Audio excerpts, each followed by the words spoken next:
அந்த மொழி ஒரு தேன்மலையா கொட்டி கிடக்குது, நிறைஞ்சு கிடக்குது, நிரம்ப கிடக்குது.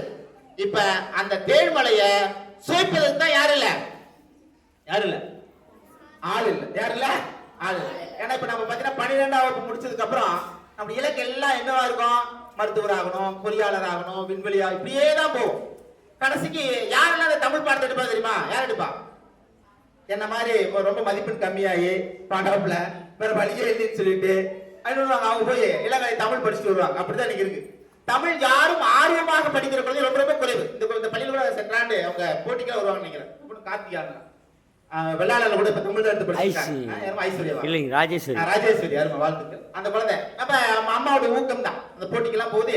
தன்னை இருக்கிற திறனை கொண்டு வரணும்னு சொல்லி நாங்க இன்னைக்கு தமிழ் எடுத்து படிச்சிருக்காங்க.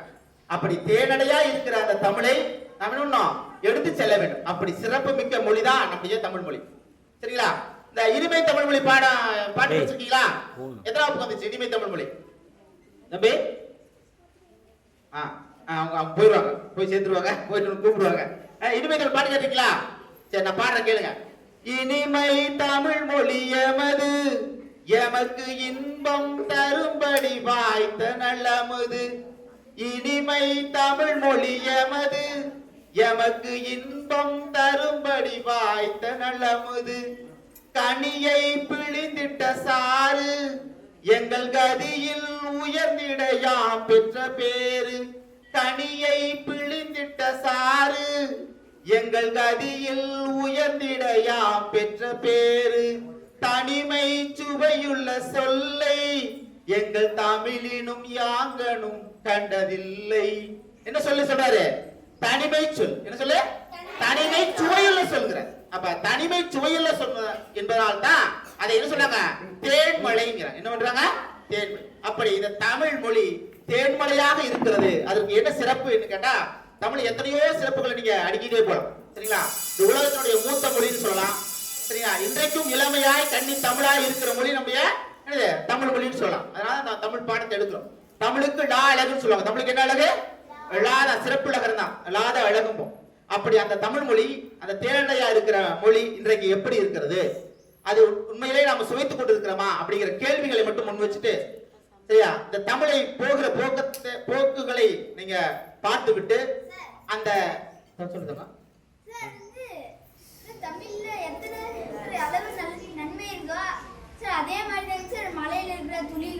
அழகா சொன்னா தம்பி, அழகா சொன்னா அழகா தலைப்புகள் கொண்டு விட்டான்.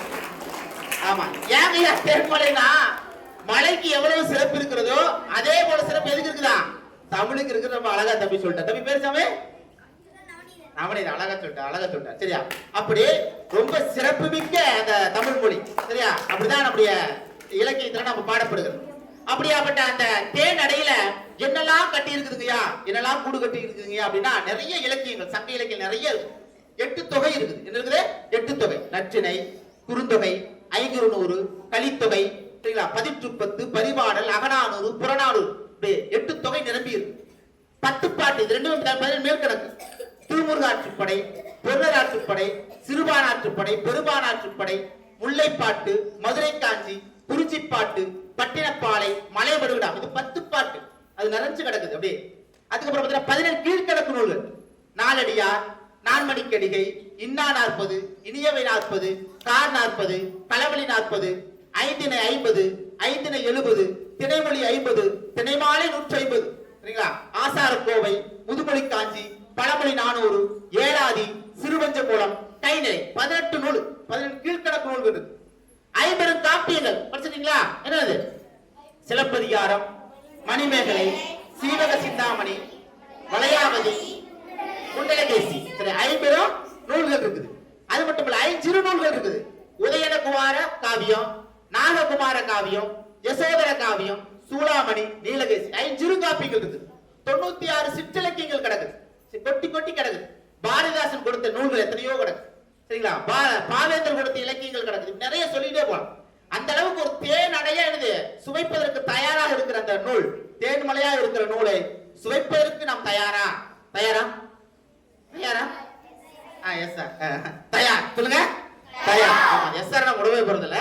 சரி, அப்படி அந்த சிறப்பு மிக்க அந்த மொழியை படிக்க வேண்டும். இப்ப சொல்றோம், நம்ம என்ன சொல்றோம், நம்ம தமிழ் எங்கள் பேச்சுதான், தமிழ் எங்கள் மூச்சுதான். சொல்றோமா இல்லையா? தமிழ் எங்கள் மூச்சு, தமிழ் எங்கள் மூச்சுதான், ஆனால் யாரும் இங்கு சுவாசிப்பதில்லை.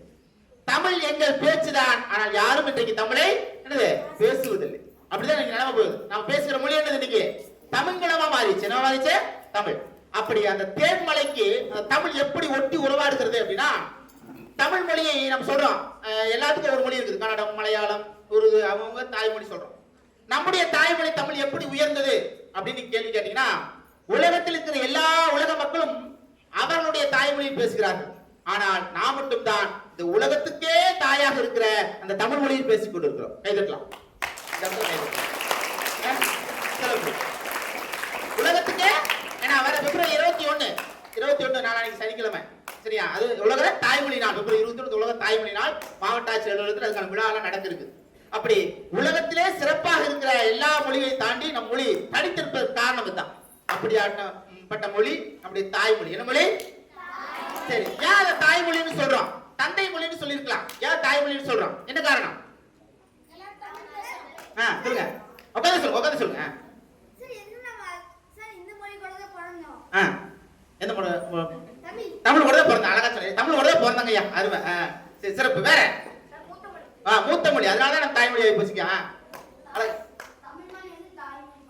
தாய்மொழி பாசம். அருமை அருமை. சரி, ஏன் தாய்மொழின்னு சொன்னோம்? தந்தை மொழின்னு சொல்லிருக்கலாமா இல்லையா? அதனால தாய்மொழி சொல்லிட்டாங்களா? வேற மொழி பேசுதா? சொல்லுங்க. வேற மொழி பேசுதா? சரி. ஏன்னா நீங்க முதல்ல கருவில் இருக்கும் போதே எந்த மொழி பேசுனீங்க? நான் எங்கேயே பேசினேன், நான் உள்ளுக்குள்ள வைத்து விளையாட்டு இருந்தேன். சரி, கருவில் இருக்கிற பொழுதே, அந்த உருவாக இருக்கிற பொழுதே தாய்மொழி பேசாரு. அது எந்த மொழியா இருந்தாலும் சரி, நமக்கு கிடைத்தது எந்த மொழி? ஏன்னா என் தாய் பேசியது தாய்மொழி தான். தந்தை பேசுற மொழி கூட மாறிடும். நான் தாய் பேசுற மொழி என்ன மாறாது, இந்த குழந்தைக்கு மாறாது. அதான் பேசுவாங்க. அப்படி வயிற்றுக்குள்ள இருக்கிற பொழுது அப்படி அம்மா வந்து அவங்களுடைய அசைவுகள் எல்லாம் உள்வாங்கி, அதே மாதிரி அப்பா வந்து பேசுகிறதெல்லாம் பேசுவாங்க. நல்லா என்னுடைய தமிழ்கனி, என் பெரிய பொண்ணு பேர் தமிழ்கனி, அவங்க எல்லாம் வயிற்றுலேயே கருவாயிருக்கு. இப்படித்தான் வந்துச்சோன்னு தெரியல. நான் தினம் மாலை பள்ளி முடிச்சு வீட்டுக்கு போனா பேசுவேன். அவங்களோட கவிதை சொல்லிட்டு இருப்பேன். நம்மளே உயிரே வணக்கம் கவிதையா சொல்லிட்டு இருப்பேன். ஒருவேளை அப்படி சொன்ன காட்டியும் இன்னைக்கு அந்த குழந்தை இன்னைக்கு தமிழ் ஆர்வம் வந்துச்சு தெரியல. அப்படி அந்த கருவிலேயே அது மொழி கலந்துருது. பேசுறதெல்லாம் அது உருவாங்குது. அம்மா பேசுவாங்க, கண்ணே அப்பா 8 மணி ஆச்சு, இன்னும் அப்பாவை காணோம் அப்படின்னு அம்மா பேசிட்டு போது டப்பு டப்புன்னு உதைக்கும். ஓ வந்தா உதைச்சிடலாம் சொல்றியா அப்படின்னு என்னது அம்மா அப்படி பேசிக்குவாங்க. அப்படி பிறந்ததுக்கு அப்புறம் அப்படியே கைக்கு வருது, சரிங்களா? அதுக்கப்புறம் அங்க பேச்சு மொழி. அதுக்கப்புறம் என்னது விழுது, எழுது, நடக்குது. எல்லா சூழ்நிலையும் என்ன பேசுற அந்த மொழி? தாய்மொழி தான். அந்த தாய் என்ன கற்றுக் கொடுக்கிறாரோ அந்த மொழி தான். அப்படிதான் சுற்றுவட்டம் எல்லாம் நமக்கு வந்து சேருது. அப்படி தாய் தான் தந்தை என்ன பண்றாங்க, அறிமுகப்படுத்துறாங்க. அது எப்படி தேன்மலையா மாறுகிறது தமிழ் அப்படின்னா, அதை கிரகிச்சுக்கணும் அந்த குழந்தை, அப்படிதானே? அது உள்வாங்கி அது அடுத்த நிலைக்கு எடுத்துக்குது. இப்ப அம்மா வந்து எப்படி சொல்லிக் கொடுக்குறாங்க, அப்பான்னு அறிமுகப்படுத்தினா அந்த குழந்தை எப்படி பேசும்? அப்பான்னு சொல்லும். அதே அப்பாவை நீங்க டாடின்னு சொன்னா என்ன சொல்லும் அந்த குழந்தை? டாடின்னு தான் அறிமுகமாகும். அப்ப தாய் எதை சொல்லிக் கொடுக்குறாங்களோ அதுதான் அந்த குழந்தைக்கு என்ன ஆகும், அறிமுகமா. அதனாலதான் தாய்மொழின்னு சொல்றேன். சொல்றோம் தாய்மொழி. தாயினுடைய பாசம் அப்படியாப்பட்ட பாசம் ரொம்ப இணக்கமானது. நம்முடைய கவிப்பேரரசு வைரமுத்து அவர்கள் சொல்லுவார், அம்மாவுடைய அன்பை பத்தி நிறைய கவிதை எழுதிட்டாரு. ஆனா அந்த தாயினுடைய அன்பை பத்தி ஒன்றும் பெருசா சொல்லதில்லை. ஏன்னா அம்மா எதுவும் எதிர்பார்க்க மாட்டாங்க, அப்படியே அவங்க வாட்டு செஞ்சுட்டே இருப்பாங்க, உங்களுக்கு எல்லாம் தெரியும். அப்படி அம்மாவுக்கு ஒரு கவிதை எழுதுன்னு சொல்லிட்டு ஒரு 1000 தான் கவி சொன்னு ஒரு கவிதை எழுதுறாங்க.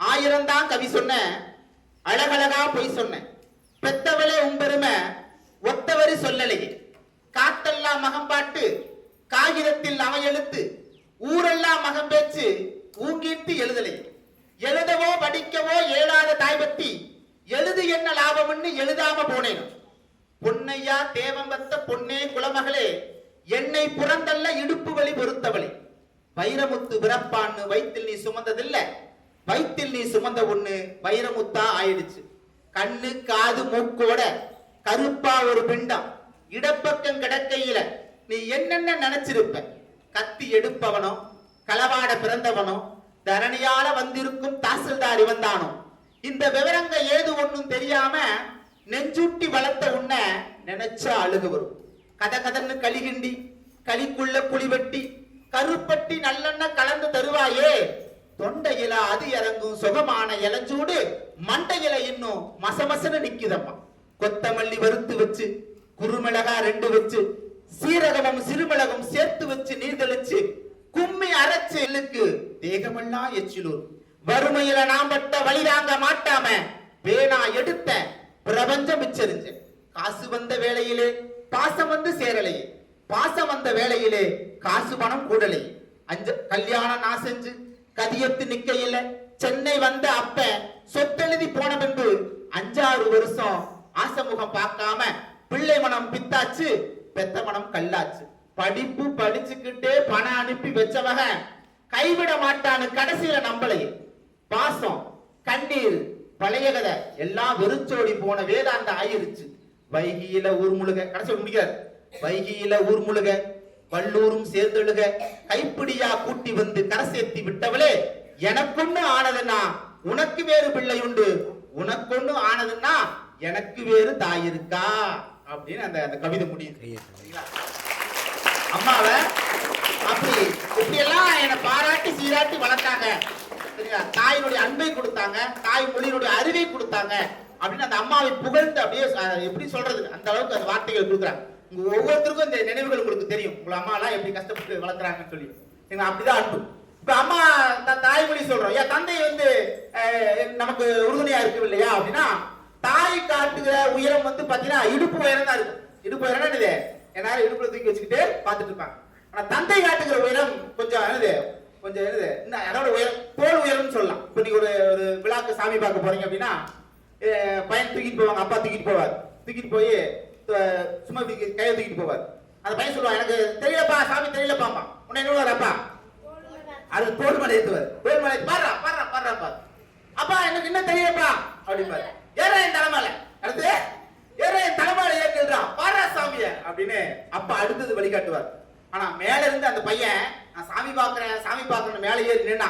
ஆனா அந்த பையனுக்கு தெரியல தூக்கி நிற்பதே யாருதான், யாரு, ஆமா கீழே தூக்கி நிற்கிறதா சாமின்னு அந்த குழந்தைக்கு தெரியல. ஆனா வெளியில இருக்கிற சாமியை தேடி போறான். ஆனா உண்மையே எந்த சாமி, அப்பாதான் சாமி. அப்படிதான் தாய் தான் அன்னையும் பிதாவும் முன்னறிவும். அப்படிதான் தந்தையுடைய உள்ளம். நீங்க தந்தைகிட்ட என்ன கத்துக்கலாம் மொழியை தாண்டி அப்படின்னா, நீங்க நிறைய நீங்க நிறைய மிதிவண்டி ஓட்டிருப்பீங்க. அது சொன்னோம்னா பெண் குழந்தைங்க எல்லாம் யார்கிட்ட கத்துக்கிட்டீங்க, பசங்களாம் நாங்களே போய் எழுது குரங்கு படலு அந்த படலு அப்படின்னு பெடல் பெல்லாம் அடிச்சு கத்துக்குவோம், பசங்களோட சேர்த்து கத்துக்குவோம். ஆனா பெண் குழந்தைக்கு யார் கத்து கொடுப்பா, அப்பா தான் கத்து கொடுப்பாரு. அதுவும் பாத்தீங்கன்னா வண்டி பிடிச்சுக்குவாரு, மேல உட்கார வச்சுருவாரு. அப்பாவுடைய நம்பிக்கை எப்படி இருக்குன்னு பாருங்க. வண்டி பிடிச்சுக்குவாரு, ஏறி உட்காந்துக்குவாங்க. ஓட்டு சாமி ஓட்டா அதெல்லாம் அப்பா இருக்கா உனக்கு, உனக்கு என்னடா அப்பா இருக்கா அப்படின்னு பிடிச்சுக்குவாரு. அப்படி அந்த குழந்தை ஏறி அப்படியே அமுத்து மேலே சாயம், இந்த பக்கம் சாயம் அந்த பக்கம் சாயம் 8 7 எல்லாம் போட்டுட்டு இருக்கோம். அப்படியே பிடிச்சு ஓட்ட ஆரம்பிச்சோன்னே அந்த குழந்தைக்கு ஒரு உற்சாகமாயிரும். அப்பா நல்லா ஓட்டுனப்பா, அருமையா ஓட்டுற சாமி. அப்படியே ஓடி வருவார், கூடவே ஓடி வருவார். அப்படி வண்டி வேகமா ஓடுது இல்ல, கூடவே ஓடி வருவார். அப்படியே வேகம் அழுத்தம். கொஞ்ச நாள் என்ன ஆயிரும், அந்த குழந்தை தானா ஓட்டி பழகிறோம். பின்னாடி அவன் நினைச்சிட்டே வருவா, அப்பா பிடிச்சிக்கலாம் அப்பா பிடிச்சிக்கலாம். அப்படியே பிடிச்சிட்டு கொஞ்சம் தூரம் போனா வேகமா ஓட்டிட்டு வந்து போய் அப்பா நின்றுவார், விட்டுருவார். விட்டது யாருக்கு தெரியாது, பிள்ளைக்கு தெரியாது. ஓடிட்டு அப்பா நல்லா ஓட்டினப்பா சத்தம் வராது. அப்பா அப்படின்னு பின்னாடி திருப்பி பார்த்தா சரியா, அப்பா தன்னை பிடித்துக் கொண்டு இருக்கிறார் என்ற நம்பிக்கை வரைக்கும் என்ன ஆகல, அந்த வண்டி கீழே விழல. அப்பா என் பின்னாடி இல்லைன்னு சொன்னோன்னு என்ன போச்சு, அந்த வண்டி கீழே விழுது. அப்படி ஒவ்வொரு குழந்தையுடைய நம்பிக்கை தான் யாரு, அப்பா.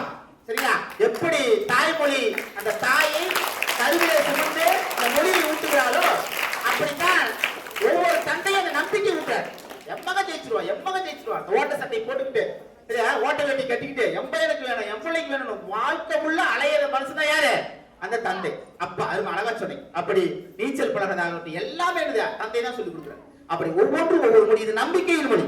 தாய்மொழி என்பது என்னது, நம்பிக்கையினுடைய மொழி. அப்படி ஒளி விளக்கா இருக்கிறதா நம்முடைய அப்பா, சரிங்களா, நம்முடைய அம்மா. அப்படி தமிழ் என்னும் அந்த தேன்மலை எப்படி பயணப்படுகிறது என்றால் தாயின் வழியாக தான் அது கடத்தப்படுது. தாய் வழியாக தான் அது கடத்தப்படுவது. அப்படி ஒவ்வொரு நிலைகளை தாண்டி தான் அது வெற்றி பெறுகிற மொழியாக நீங்க பார்க்கலாம்.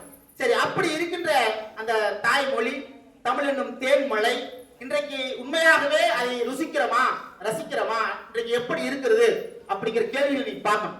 நீங்க ஒண்ணு இல்ல, ஒவ்வொருத்தரும் உங்களுடைய பெயர்களை எல்லாம் நீங்க மனசுக்குள்ள சொல்லிப்பாரு. உங்களுடைய அப்பாவை பெயர், உங்களுடைய பெயர் எல்லாம் நீங்க சொல்லிப்பாரு. ஏன்னா இன்னைக்கு வந்து ஒரு மொழி வந்து அழிந்து விட்டால் அந்த இனமே அழிந்து விடுங்கிறதா இது உலக வரலாறு, இது உண்மை. நீங்க ஒரு மொழியை தவிர்த்துட்டீங்கன்னு வச்சுக்கோங்க, அந்த மொழி கொஞ்சம் கொஞ்சமா என்ன உன்னை விட்டு விலகி போயிட்டே இருக்கும். அது ஒரு குறிப்பிட்ட கட்டத்துல என்னன்னா நீ யார் என்பதை அடையாளத்தை இழந்துடும். அதான் அந்த மொழிக்கு இருக்கிற பலம். அப்ப தேன்மொழியா இருக்கிற அந்த மழை துளியை, அந்த தேன் அடையை நீ ருசிக்காமல் ரசிக்காமல் பயன்படுத்தாமல் விட்டுவிட்டால் அந்த மொழி ஒரு குறிப்பிட்ட காலத்தில் உன்னை விட்டு என்னது விலகி போய்விடும். சரிங்களா? அதை நம்ம விடாம பிடித்துக் கொள்ளணும். எப்படி பிடித்துக் கொள்வதுங்கய்யா அப்படின்னா, உங்களுடைய பெயர்களில் தாங்கி வைங்க. உங்களோட பேர்ல தமிழ் இருக்கு. உங்களுடைய பயன்படுத்துகிற ஒரு வீடுகள் இருப்பீங்க, வீட்டுக்குள்ள பேர் வைப்பாங்க. அந்த வீட்டு பெயர்கள் என்னது நீங்க நம்ம தமிழ்ல பெயர் வைக்கணும். நீங்க ஒரு அழைப்பதல் பத்திரிகை அடிக்கிறாங்க, பத்திரிகையில நம்ம ஒரு தமிழ்ல பெயர் போட முடியல. நீங்க வாங்குற ஒரு கடைகள் பாருங்க, நிறைய கடைகளுக்கெல்லாம் போய் பாருங்க, அந்த கடைகள் என்ன இல்ல தமிழ் பெயர்கள் இல்லை. ஒரு கடையில் எழுதியிருந்தாங்க, இங்கு பேக்குகள் கிடைக்கும் எழுதியிருந்தாங்க. பேக்குனா லூசுன்னு இருக்கும். இங்க தமிழ் எழுதுறாங்க கூகுள் பேக்குகள் போடுறாங்க. அது புத்தகப்பை என்று போட வேண்டிய இடத்துல எப்படி போடுறாங்க, பேக்குகள் கிடைக்கும். இன்னொரு கடையில ஸ்நாக்ஸ் கிடைக்கும் போட்டுட்டாங்க. என்ன கிடைக்கும்? ஸ்நாக்ஸ் போட்டாங்க, ஸ்நாக்ஸ் போட்டாங்க. சரியா? இப்படி ஒவ்வொரு இடத்துல நம்ம என்னது அந்த மொழி மாறும். நீங்க வார்த்தைகள் பாருங்க, தமிழ் எழுதிருப்பாங்க, ஆனா அந்த தமிழ்ல நிறைய எழுத்துக்கள் இருக்கும். ஒரு இடத்துல எழுதிருக்காங்க குழம்பு கடைன்னு எழுதிருக்காங்க. இது சரியா? குழம்பு ஒற்றில்ல கடை எழுதிருக்காங்க. இது சரியா? என்ன அர்த்தம் இருக்கு? நாம நினைச்சுக்கிறது குழம்பு கடைன்னு நினைச்சுக்கிறோம். ஆனா உண்மையில அதுக்கு என்ன அர்த்தம்? குழம்பை கடைன்னு, குழம்பை கடைன்னு அர்த்தம். ஆனா எப்படி எழுதிருக்கணும்? அது குழம்பு கடைன்னு எழுதிருக்கணும். அதான் ஒரு எழுத்தை மாத்தினா பொருள் மாறி, எழுத்து இல்ல இடைவெளி விட்டீங்கன்னா பொருள் மாறி. எப்படி பொருள் மாறி தெரியுங்களா? ஒரு ஊரில் ஒரு வயதான பாட்டி இருந்தால் எழுதுறாங்க. ஒரு இடைவெளி இல்ல, வயதான சேர்த்திட்டாங்க. ஒரு வயதான பாட்டி. சரியா? என்ன அர்த்தம்? பாட்டிக்கு அப்புறம் ஒரு வயசு இருக்கும் அப்படின்னு எப்படி எழுதணும்? அத ஒரு வயதான இடைவெளி விடணும். இடைவெளி ஸ்பேஸ் சொல்லணும்ல, இடைவெளி விட்டு வயதான பாட்டி இருந்தால் எழுதணும். எப்படி இடைவெளி விட்டா என்ன எழுது பொருள் மாறிடுது. ஒருத்தர் எழுதுறாரு, இனிமேல் தோசைக்கு சர்க்கரை இல்லைன்னு எழுதணும். அவர் எப்படி எழுதுறாருன்னா, இனி அந்த மேல அந்த கொண்டு போயிட்டாரு, மேல் தோசைக்கு சர்க்கரை இல்லைன்னு எழுதுறாரு. அப்ப அவர் கடைக்கு வந்து சாப்பிடுறது கேட்கறாரு, மேல் தோசைக்கு தான் சர்க்கரை இல்ல, கீழ் தோசைக்கு சர்க்கரை கொடுக்குன்னு கேட்கறாரு. கீழ் தோசைக்கு. அப்ப இடத்தை நீங்க மாத்தினீங்கன்னா என்ன பொருள் மாறி. அப்படியாப்பட்ட மொழி தான் நம்முடைய மொழி. அப்ப நம்ம ஆங்கிலத்தில் எழுதும் போது நம்ம தவறெல்லாம் எழுதுறோம்.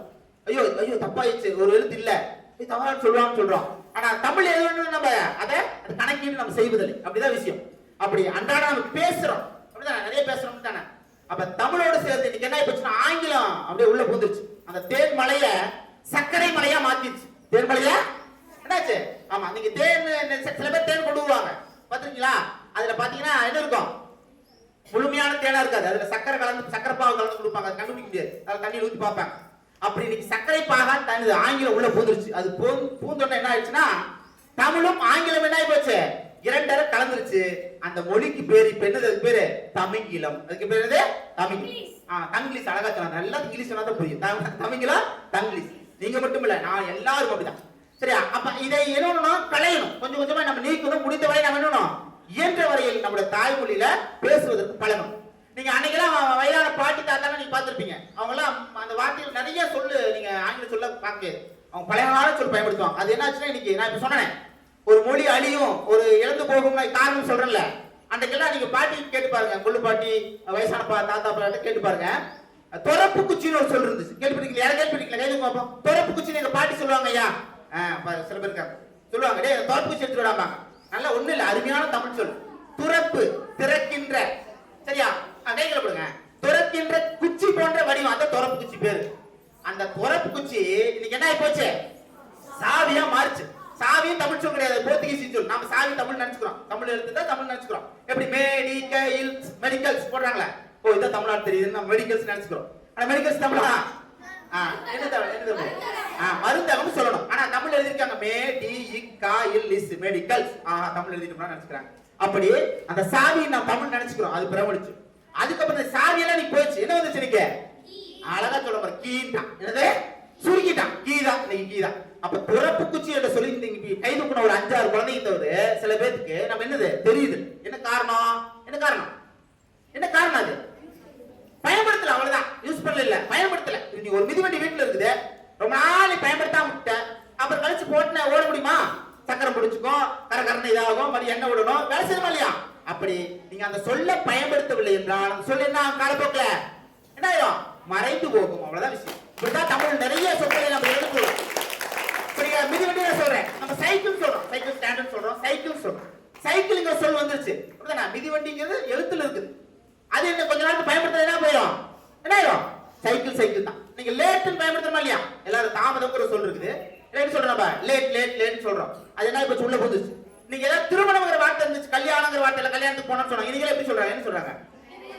Marriage function போகணும்ங்கறாங்க. மேரேஜ் ஃபங்க்ஷனுக்கு போறோம். காலை உணவெல்லாம் சாப்பிட்டோம், சோறுங்கிற ஒரு சொல் இருந்துச்சு இல்லையா? அந்த சோறு என்பது என்ன ஆச்சு? நீங்க ஒரு சாதம் வந்துச்சு, சாப்பாடு ஆச்சு, அது சாதம் ஆயி போச்சு. இப்ப என்ன ஆயி போச்சு? அது ஒயிட் ரைஸ் ஆயி போச்சு. என்ன ஆயி போச்சு? ஆமா. இன்னைக்கு சோறு போட்டு ஒரு கடையில போய் சோறு இருக்குன்னு கேட்டு பாரு, வேலைங்களையும் பாப்பாங்க, யாராவது இந்த ஆளு பாப்பாங்க.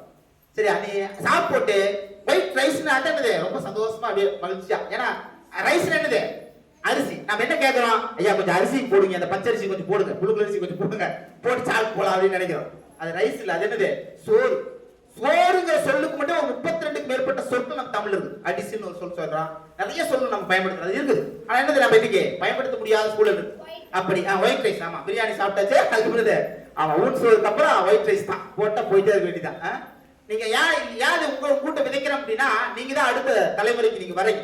இப்போ உங்க மனதுல இந்த எண்ணம் கொஞ்ச நாச்சு, நம்ம ஒரு 100க்கு 100 பேச முடியினாலும் கூட முடிந்தவரை இயன்றவரை நீங்க என்ன அந்த நல்ல சொல்ல அப்படியே இடையில புகுத்திட்டே போங்க. அது காலப்போக்கில் என்ன ஆயிரும், அது சரிப்படுத்திக்கும். இப்ப நம்ம டீ சாப்பிடறோம்னு சொல்றோம் இல்லையா? அழகா என்ன பண்ணலாம், அப்படியே வாடா போய் தேநீர் குடிக்கலாம். நீங்க ஒண்ணு வாருங்கள் தேநீர் அருந்தலாம்லாம் சொல்ல வேண்டாம். என்ன பண்ணலாம்? தேநீர் குடிக்கலாம். அப்படியே ஒரு வார்த்தை உள்ள போடு, அப்படியே போட்டு என்ன ஆயிரும், அந்த டீ அப்படியே கொஞ்சம் வெளியேறும். இப்படித்தான் சொல்ல நம்ம மீட்டெடுக்க வேண்டும்ங்கிறத அடிப்படை விஷயம். ரொம்ப இந்த தமிழ் சொல்லோடு ஆங்கில சொல் ரொம்ப கலந்துருச்சு, அதை மீட்க முடியலன்னு ரொம்ப வருத்தப்பட்டவர்கள் ஒருத்தர் காசி ஆனந்தன் அவர்கள். அவருடைய பாடல்கள் ரொம்ப சிறப்பா இருக்கு. அந்த பாட்டுல ரொம்ப வருத்தப்பட்டு எப்படி எல்லாம் கலந்துருக்குதுங்கிறத ஒரு பாடல் மூலம் சொன்னாரு. அந்த பாட்டை நான் பாடுறேன். எல்லாம் அதுக்கு முன்னாடி ரொம்ப நல்லா பாட்டாங்க, நான் முடிச்ச வரைக்கும் பாடுறேன். அந்த பாட்டு பாருங்க. தமிழா நாம் பேசுவது தமிழா, தமிழா நாம் பேசுவது தமிழா, அன்னையை தமிழ் வாயால் மம்மி என்றழைத்தாய், அன்னையை தமிழ் வாயால் மம்மி என்றழைத்தாய், அழகு குழந்தையை பேபி என்றழைத்தாய், அழகு குழந்தையை பேபி என்றழைத்தாய், என்னடா தந்தையை டாடி என்றழைத்தாய், என்னடா தந்தையை டாடி என்றழைத்தாய், என் உயிர் தமிழை கொன்று தொலைத்தாய், தமிழா நாம் பேசுவது தமிழா, இரவை நைட்டென்றாய் விடியாதும் வாழ்க்கை, இரவை